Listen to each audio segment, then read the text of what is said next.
Hi, this is David Stearman, and you're listening to my Up podcast. And today I want to talk about pink dolphins. But seriously, this will make sense later. Worry. Everybody does it. Well, not everybody, but most people. Because it's a habit which most of us have cultivated since childhood. And it seems so normal. But normal isn't always good. I mean, in this world, it's normal to be lost, sick, short on money, headed for hell, and a lot of other things. But living that way is not good enough for me, and I doubt it's good enough for you either. As believers, we want to live in God's blessings, right? We want to live as children of the King. We want to experience everything Jesus died to give us, and one of those things is freedom from worry.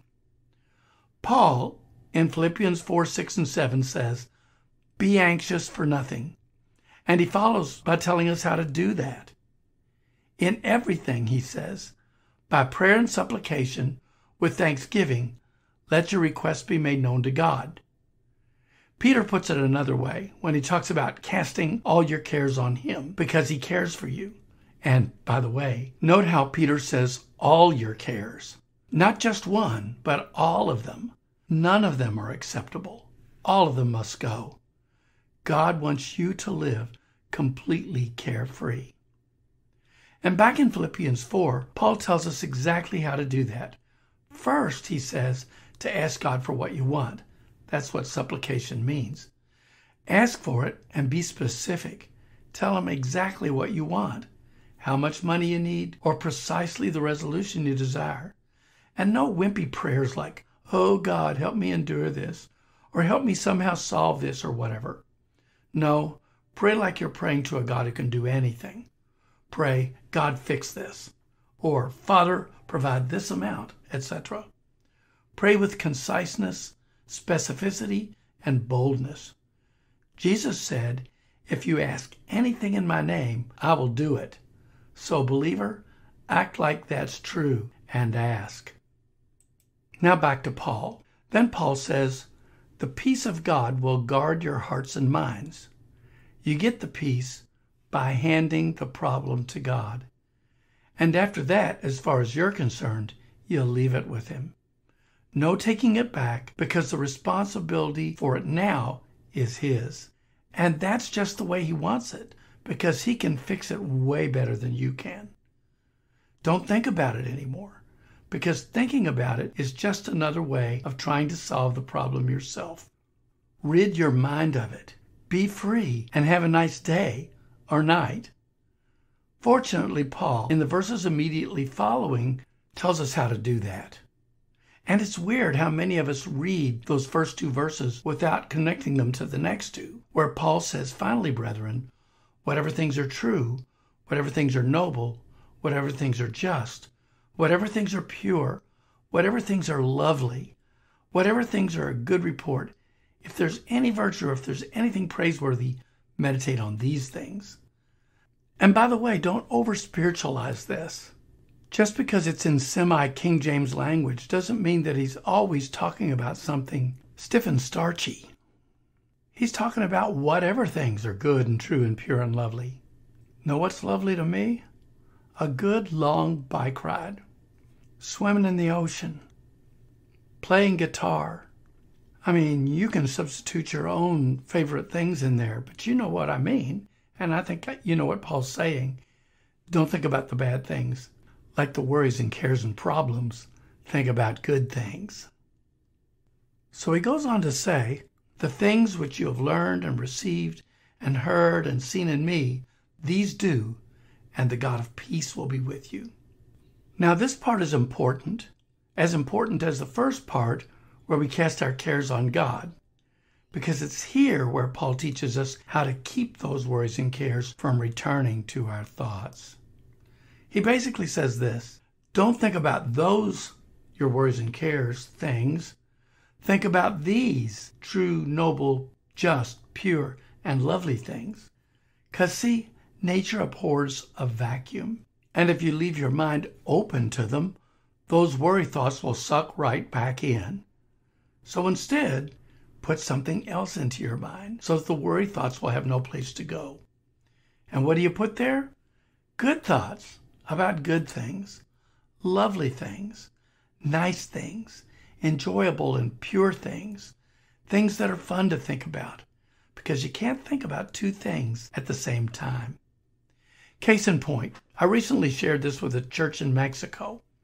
There are sharks in the ocean, right? And some of them are big, like great white sharks, which can grow to over 20 feet in length. Fortunately, however, they're a cold water species, so you don't encounter them on the Mexican coast, which is a good thing because they eat people. But then again, in Mexico, they do have dolphins. And they're not only harmless, they're super cute. But once I was in Peru by the Amazon River. We held a crusade down there. And one day some of our friends pointed to the river and called out, "Hey, look, dolphins!" And sure enough, there in the river, which by the way is as big as an inland sea, there were dolphins. But these were different than the oceanic dolphins because they were pink. Seriously, they were actually pink and majorly cute. And this is a normal thing in the Amazon River. The species of dolphins that live there are pink dolphins. But wait, you're not thinking about sharks anymore, are you? No, now you're thinking about pink dolphins. Get my point? As we said, you can't think about two things at once. So when those problems come to mind, do as Paul and the Lord advise. Choose your thoughts. Have you ever realized that you can actually choose your thoughts? You can choose not to worry. That's kind of what casting down imaginations is about. Throwing those negative, depressing, discouraging thoughts out of your mind and replacing them with thoughts of faith and confidence. And like Paul says, replacing them with nice, positive, happy thoughts. Things you like to think about instead of things you don't want to think about. Believe me, Paul knew what he was talking about. He knew how to get rid of yucky thoughts and live in peace. He wrote these words from a Philippian jail. Believe me, you got worried thoughts when you're in a Roman jail.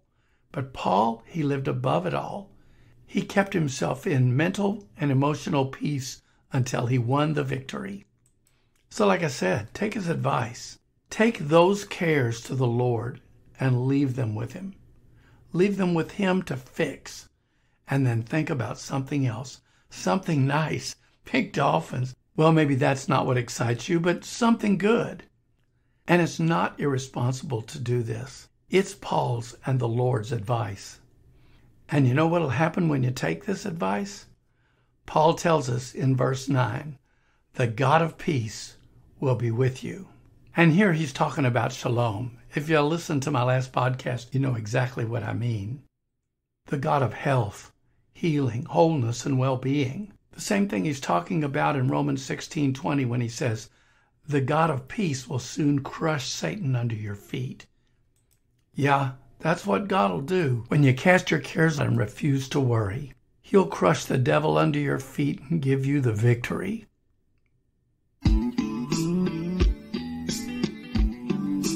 Hey, in a few days, we'll be headed to France to teach at Raymond Nantes. As many of you know, we do this regularly, that is, go to Europe to teach in Rhema schools to help prepare an upcoming generation of young ministers. Thing is, God is moving in Europe, and we want to obey Jesus' admonition to make disciples of all nations, teaching them to observe all things that I've commanded you. Because the incoming harvest of souls in Europe is going to demand sound pastors and leaders.